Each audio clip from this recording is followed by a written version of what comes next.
Vivencias.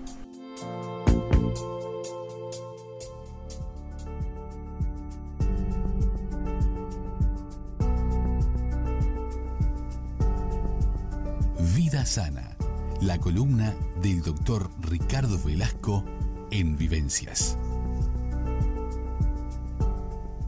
Y ya estamos con la columna de Vida Sana del doctor Ricardo Velasco para hablar hoy de alcoholismo.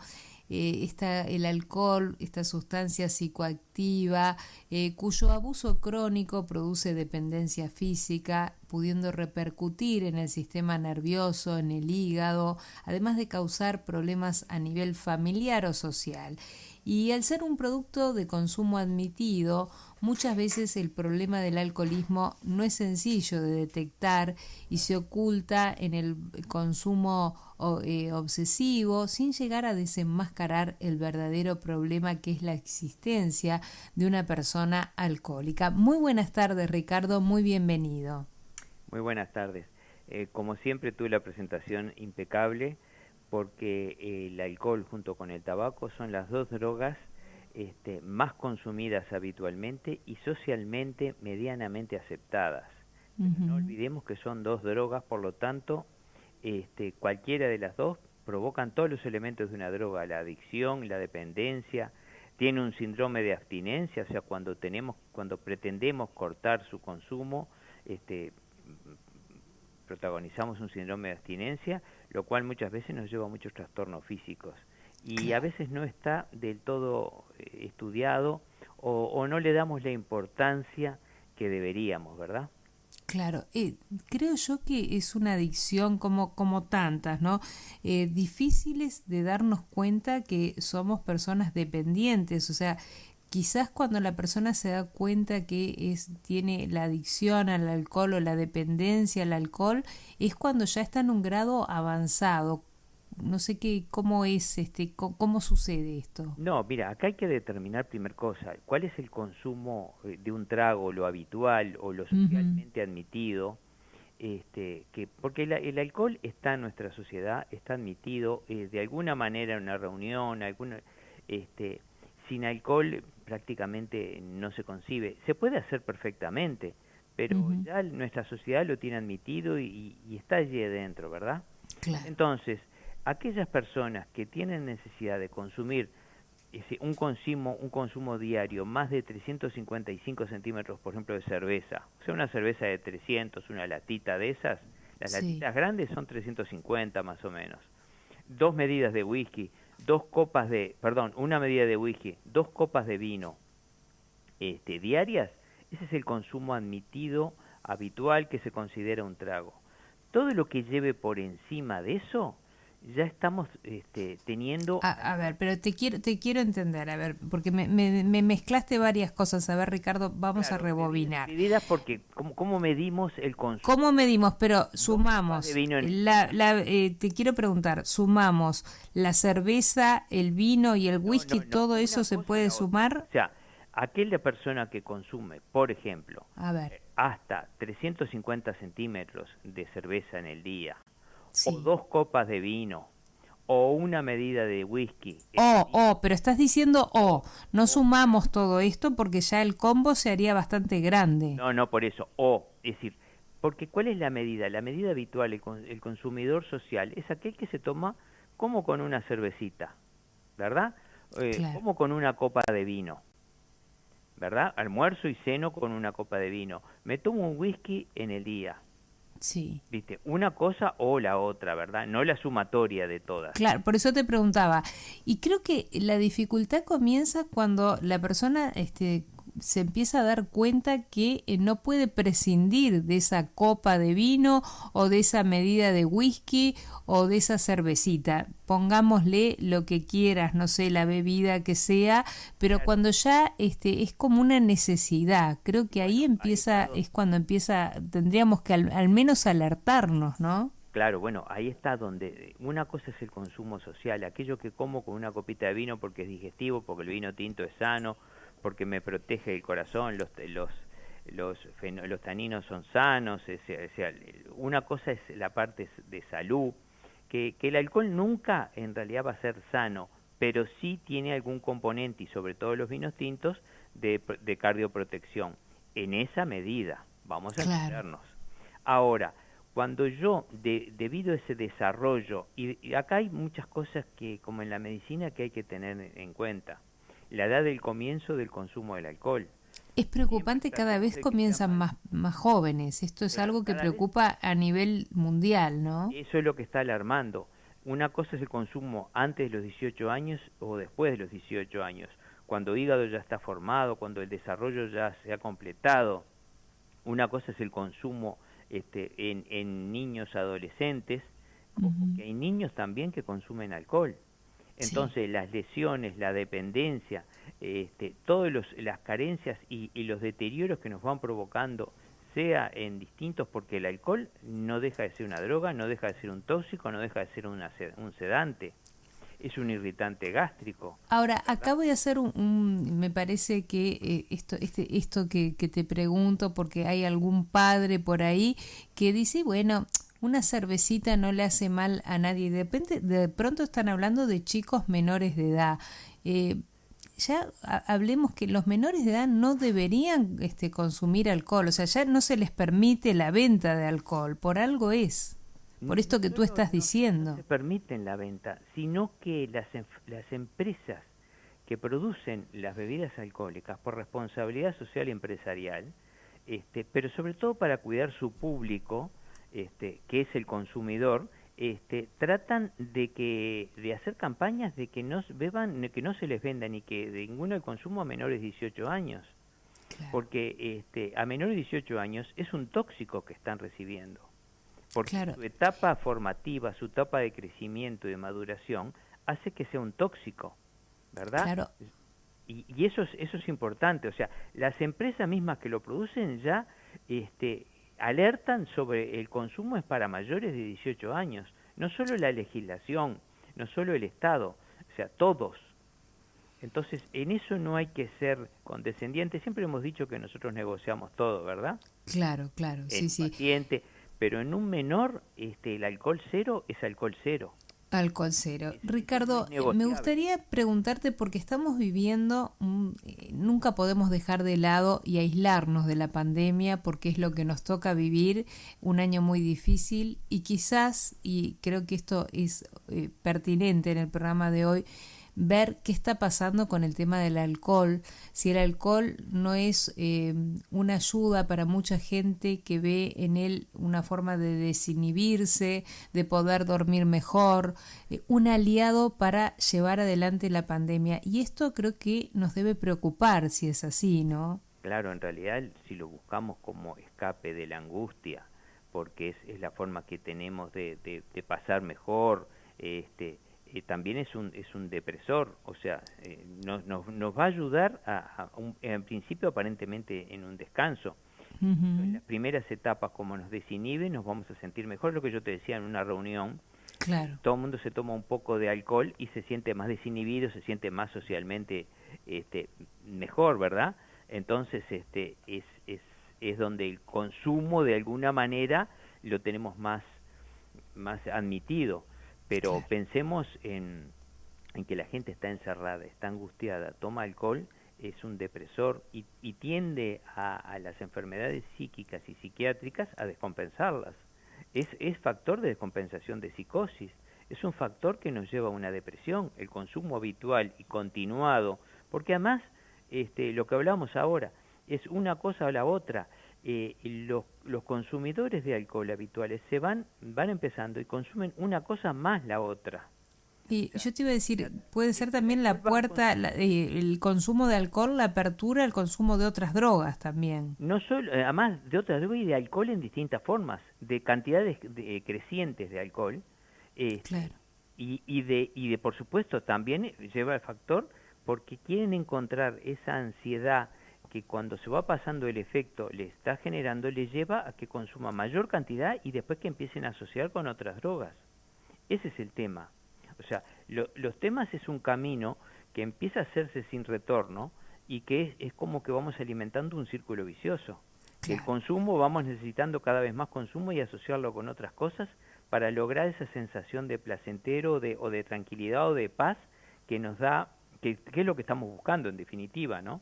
Sí, sí. Este, ¿Qué podemos analizar sobre las causas de que pueden contribuir al alcoholismo? bueno, ahí eso iba. Hay causas genéticas, hay algún gen, hay personalidades adictivas, Ujú. en el cual ya tienen de por sí, van a tener cierta personalidad predispuesta a la adicción, ya sea al tabaco, al alcohol, al juego, a todos los elementos que sean de adicción, porque hay algún elemento genético que hace que siempre quieran vivir esa adrenalina de la adicción.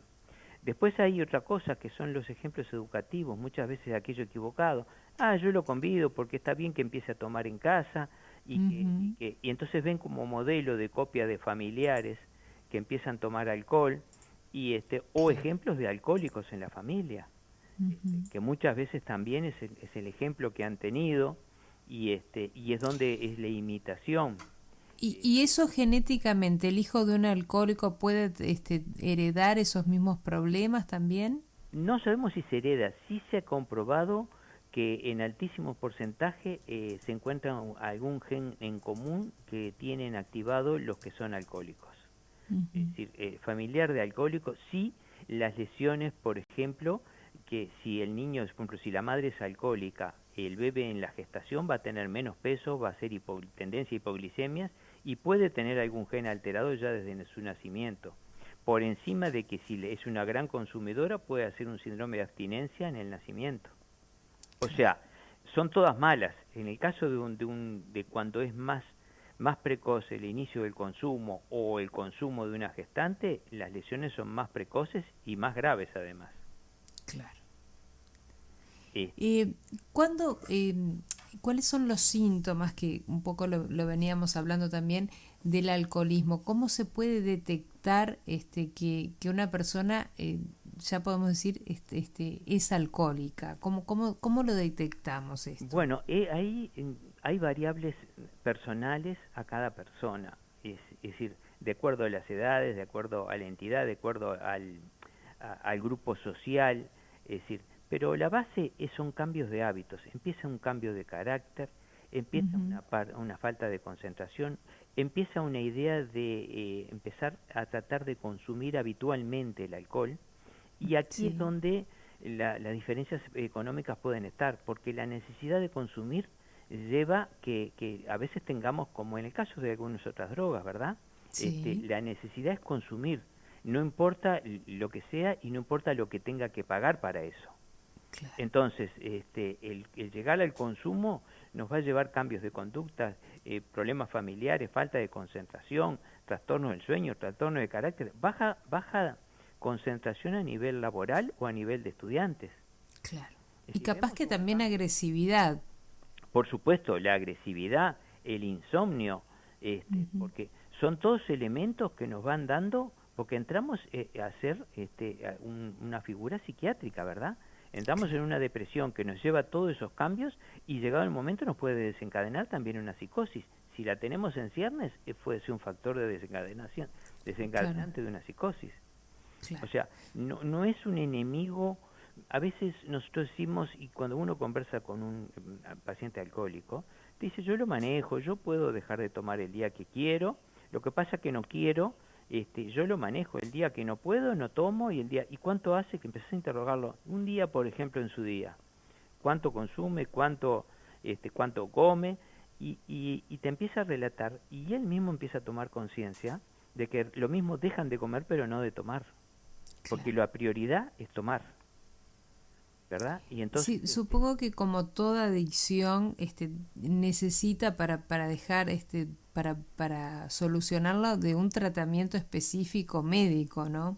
por supuesto, el tratamiento es multidisciplinario, Ujú. que pasa primero por la evaluación del deterioro físico que pueda tener, y después primero, acá tiene mucho que ver la antigüedad del alcoholismo, desde cuándo está tomando, Claro, todas las, tenemos que recomponerle, este, la personalidad, tenemos que reinsertarlo en la sociedad para que la persona tenga estímulos. Claro, Entonces, y no debe hay que ser nada liberarlo del fácil tóxico. el síndrome este que veníamos hablando de la abstinencia, Bueno, ¿no? el síndrome de abstinencia en agudo muchas veces requiere internación, porque hay que Ujú. pasarlo donde no pueda tener acceso al mismo, al alcohol. Y ahí Claro, va a tener temblores, puede tener fiebre, puede tener agitación, agresividad. Es decir, puede tener todo eso o puede tener menos cosas, pero claro, sigue existiendo. dependiendo del grado Sí, claro. este. Y además depende de la personalidad y ya te digo, depende de los años que lleve del consumo. Por encima de que el deterioro físico que pueda tener, no es lo mismo un hígado que tenga bastante poco consumo a una persona que ya tenga un hígado deteriorado y tenga una cirrosis. Claro, En las cirrosis hepáticas, ya la historia está jugado, ya el hígado es muy noble, pero hay una destrucción de células hepáticas, ¿verdad? Entonces, eso es un tema a tener muy a cuidado, ¿verdad? claro. Y de acuerdo, como bien decías hoy, Ricardo, la Organización Mundial de la Salud ha manejado cifras y sigue manejándolas, y en nuestro país es uno de los países primeros en la región que tiene el problema del alcoholismo. No sé a esta altura con el tema de la pandemia si se manejan cifras, pero calculo que la pandemia debe haber incidido y estará incidiendo negativamente en este tipo de adicción. No, sin duda, esta pandemia, la idea de los encierros, la idea del distanciamiento, la idea de aislarnos socialmente, si algo requerimos es justamente el apoyo de la sociedad, el apoyo de unos de los otros. Los grupos, por ejemplo, de alcohólicos anónimos, como los que quieren cesar el tabaquismo, son de Sí, apoyo, son de autoapoyo, son de grupos que se reúnen y se van apoyando. Fíjate que esas reuniones ahora están todas en stand-by, entonces claro, se pierde el apoyo, aún la gente que ya está en tratamiento. El que se aísla más es de alguna manera lo estamos empujando. Primero, lo estamos empujando hacia el aislamiento, por lo tanto, hacia el escape que puede ser el alcoholismo. claro. Busquémosle que sean conductas productivas, pero el que tiene cierta debilidad, cierto gen y que ya conoce ese camino, se lo estamos de alguna manera mostrando. No, no por supuesto por gusto, ¿no? Claro, claro, claro, sí, sí. Pero el aislamiento y todo eso nos están llevando a un camino que su fin es oscuro. Por otro lado, alguien que quiera salir, el acceso a la salud hoy por hoy está restringido. Claro, Es decir, una cosa es, tú no conoces a un profesional, enfrentarlo vía Zoom o vía llamada telefónica, explicarle que tengo un problema, que quiero dejar de beber, que empezar con el alcoholismo, es muy difícil en una voz en el teléfono, ¿verdad? claro, sí, sí, Esto sí. lleva más de empatía, más de presencia, más de estar ahí, más de escuchar, porque al principio lo que hay que escuchar al paciente, Escuchar, ponerle claro. presencia y decirle, transmitirle que está en buenas manos y que la preocupación que vamos a tomar el problema nosotros. Además, Ricardo, también no es fácil para la persona adicta, en este caso al alcohol o a cualquier sustancia, el admitir que uno es adicto a una sustancia, admitir esa adicción, creo que es el primer paso y bueno, y una vez que se admite también pedir ayuda, cosa que a veces viene primero de mano de los familiares que son los que ven el problema y le dicen a la persona adicta, bueno, tenés que pedir ayuda, pero hasta que esa persona no se convence que quiere tomar cartas en el asunto es muy difícil ayudarla también. Claro, en el caso de un niño, de un adolescente, es la familia la que tiene que estar atrás, apoyarlo, ayudarlo y acompañarlo, porque es Claro, la otra cosa. En el caso de un adulto, por supuesto que la familia siempre es fundamental, pero sin la voluntad de la persona, obviamente va a reincidir, porque en general son años y entonces es una lucha que es muy difícil. Y saber que el enemigo, que el alcohol, en el caso ahí que nosotros siempre decimos que negociamos, que bueno, que se tome una copita en vez de tomarse un litro, que no, en el caso ahí es cuando la negociación es igual a cero. claro. Es decir, ahí no hay que ser complaciente de ninguna manera, Sí, porque sí, sí. si el paciente no tiene una buena tolerancia, sabe que empieza a tomar la primer copa y después no puede parar, entonces no vamos a tentarlo, no vamos a consumir alcohol en su alrededor tampoco. Es Porque en las importante esto que primeras estás etapas, esa diciendo. es una etapa muy tardía en el cual puede haber alcohol en el ambiente y él no va a consumir. Claro. A pesar de que es una lucha diaria, en las primeras etapas todos debemos apoyarlo y es donde debemos de alguna manera poner un stop. Acá tenemos un mensaje, Ricardo, que nos dice: buenas tardes, nos agradece por el tema y dice: ¿hasta qué generación se transmite esa herencia por consumo de alcohol? Muchas gracias. No, en general es de padres a hijos, en general es una generación, ¿verdad? Una generación sola. Y la imagen sí puede ser que un abuelo que hubiera sido alcohólico, y que bueno, como imagen psicológica del punto de vista genético, se supone que algún gen que tiene cierta labilidad se transmitiría de padres a hijos, ¿verdad? Claro, lo otro ya sería más psicológico. Que están en estudio, vamos a entenderlo, la parte genética se está en estudio. Se supone que se ha encontrado un gen en común. No se tiene 100% la certeza, si no tendríamos una medicación génica en la cual, inhibiendo ese gen, no vamos a tener, curaríamos de alcoholismo a la gente, ¿verdad? Claro. Por hoy son teorías que les estamos diciendo. Sí. ¿Qué en estos últimos minutos, Ricardo, me gustaría, qué pasos son a seguir si tenemos un familiar que está teniendo problemas con el consumo de alcohol? No importa, bueno, si es grande, bueno, importa, sí, si es un menor, creo que es, hay, como bien decís vos, tomar medidas urgentes, pero lo importante es, si tenemos un familiar en esta situación, ¿qué es lo primero que tenemos que hacer? Bueno, ¿qué medidas tomar? ¿Cómo seguir para poder ayudarlo? No, primero como en toda adicción, primero es no abandonar al paciente, ¿verdad? O sea, no abandonar a la persona, rodearlo, pensar que entendemos su problema, que estamos dispuestos a ayudarlo, si él se quiere ayudar, tratar de convencerlo de los valores que está perdiendo, es decir, no en la etapa aguda que está intoxicado, que tiene que salir, que es un camino que tiene salida y que lo vamos a acompañar en la medida que podamos, pero necesitamos su voluntad. Y bueno, y ahí el médico general tiene que pedirle primero toda una valoración general, en la cual la funcionalidad hepática, llegado un momento un electroencefalograma, un electrocardiograma, la valoración general, la dosificación de vitaminas. Se está visto que muchas veces no se absorbe la vitamina B y con eso llevan todos los trastornos del sistema nervioso, que llevan los déficits de vitamina B. Estamos hablando de alcoholistas crónicos, ¿verdad? Sí. Lo mismo que pasa con pacientes que tienen ya alterado su hígado. Entonces, bueno, primero una buena valoración. Paralelamente, consuetudinariamente también hay que hacerle una valoración psíquica, y llegado un momento se tiene que valorar la posibilidad, si la adicción es tan severa, de la internación para el apartamiento, para que empiece el episodio agudo, o sea, el tratamiento agudo del apartarse del alcohol. Entonces ahí se trama el síndrome de abstinencia, de acuerdo a los elementos que requiera, ¿verdad? Se le da ansiolíticos, en fin, se le trata con antidepresivos si lo requiere el momento, y sobre todo mucha psicoterapia, y se va valorando de acuerdo a la evolución del paciente, ¿verdad? Una pregunta que lo ves siempre, si lees un libro, ves una película, o que siempre que van a las reuniones de alcohólicos, dice: soy alcohólico, pero como que no dejan de ser alcohólicos. ¿Por qué es así? ¿Por qué esa actitud?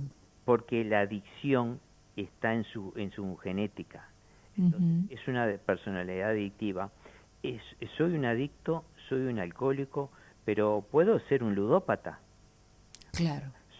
Nací ludópata, viviré ludópata, y no quiere decir que me muera ludópata. Pero sé que el enemigo lo tengo allí, y que si empiezo a jugar no voy a parar. Si empiezo a tomar, o sea, la copa que tengo que tratar de evitar es la primera. O sea, es como decir, es el reconocimiento a que tenés una vulnerabilidad hacia el alcohol, por ejemplo. Exactamente. El caso de uno es el alcohol. Entonces, admitiendo que soy un alcohólico, que estoy en recuperación porque estoy limpio, como dicen ellos, porque no he bebido, no quiere decir que mañana no pueda caer, pero sí el grupo me va a servir para potenciarme cuando quiera volver o sea, tienen caídas, tienen retrocesos, y bueno, Entonces el grupo los potencia a la recuperación, a tratar de salir de eso. Otra cosa que quería, un avisito tipo parroquial, Sí. porque hay en la parte popular se dice, si tomo alcohol no debo tomar antibióticos. A ver, ¿cómo es Todos lo esto? hemos sentido, ¿verdad? Sí. Y el alcohol y los antibióticos, en realidad hay muy pocos antibióticos que son los que realmente están contraindicados. Digo como aviso, no quiere decir que estemos diciendo que deban tomar alcohol, ¿verdad? Claro, claro. Simplemente por esa, aprovechamos que tratamos este tema como divulgación popular, ¿verdad? Ujú. Cuando tomo algún tipo de antibiótico, en el caso de los antimicóticos, sobre todo el fluconazol, el Bactrim, ese Sí. tipo de antibióticos sí están contraindicados con el alcohol, porque pueden hacer un efecto tóxico o puede hacerme inclusive un efecto, me anulan además el efecto del antibiótico, pero por encima, como compiten por la misma enzima, me provocan una toxicidad extra. Bueno, entonces, en caso de estar tomando antibióticos, consultar al médico tratante Antibióticos si de se esos, puede o el no consumir alcohol.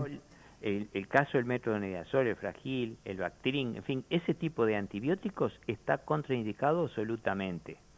En los demás, los que tomamos más comúnmente, la amoxicilina, en fin, todo ese tipo de cosas, no hay estudios que digan que estén, o sea, que una cosa pueda inhibirse por lo otro. O sea, no estamos diciendo que tomemos, lo que sí, poner las cosas en su justo término, porque Claro. tampoco mintiéndole a una persona lo vamos a ganar. Sí, sí, sí. Aquello de decirle, no, toma, usted está tomando antibiótico, mire que no puede tomar alcohol. Y la gente toma el alcohol y ve que el efecto le hace lo mismo. Entonces perdemos credibilidad cuando nosotros Claro. mentimos. Sí, sí, sí. Y no está bueno tampoco que la gente lo llevemos a mentiras, ¿verdad? Perfecto, Porque se Ricardo, comprueban estamos fácilmente, además. ya en el último minuto, ya despidiéndonos. Como todos los jueves, un placer escucharte. Quedarán muchos temas pendientes respecto al alcoholismo, seguiremos tratándolo. Un gusto como todos los jueves. Muchísimas gracias. Vivencias.